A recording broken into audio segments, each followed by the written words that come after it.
Your attention please. യാത്രക്കാർ ദയവായി ശ്രദ്ധിക്കുക.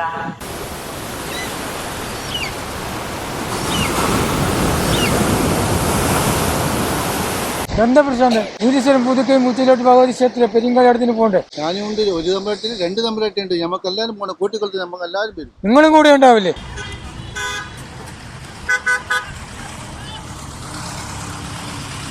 ನೀಲೇಶ್ವರ ಪುದುಕೈ ಮುಚ್ಚಿಲೋಟ ನಮ್ಮ ಮಂತೆರ್ಲ ಪೋಪ ಅಕಳ ಮಂತೆರ್ಲ ಬರ್ಪ. ಬಹುಭಾಷಾ ಸಂಗಮ ಭೂಮಿ ದೊಂಚಲ ಕಾಸರಗೋಡು ಜಿಲ್ಲೆಯನ್ನು ನೀಲೇಶ್ವರ ಚಶೀಕ ಪುದುಕೈ ಮಳ್ಳಗಡೆಕ ಪೆರುಂಗಳಿಯಾಟ ಮಹೋತ್ಸವಂ ಫೆಬ್ರವರಿ 8 अवघे जावनो त्या कार्यक्रमाला भागवहिसलेन म्हणून या संदर्भात तुमचे अवघे जटे मी म्हणत आहोत. ಮಾತಾ ಭಕ್ತರೆಗ್ಲ ಉಡಲ್ಜಿಂಜಿ ಮನಸ್ಸುಡು ಎದ್ಕೋನೊಂದುಲ್ಲ